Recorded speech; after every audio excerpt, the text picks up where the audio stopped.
আমার এরকম একটা দিন ছিল যেদিন আমার সবকিছুই ছিল, আমার সমস্ত কিছু ছিল, আমার পরিবার ছিল, আমার বন্ধু ছিল, আমার চারপাশের সবকিছু ঠিকঠাক ছিল। আমার নাম হো চি মিন ইসলাম। सन 2020 में एक वायरल वीडियो इंटरव्यू के दौरान हो ची मिन इस्लाम ने अपनी ट्रांसजेंडर शनाख्त जाहिर की थी। I have a penis and I am a woman.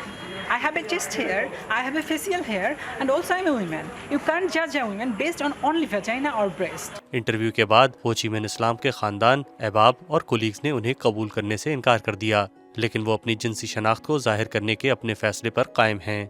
वो इसे बांग्लादेशी LGBTQ बरादरी के लिए अहम मोड़ के तौर पर देखती हैं।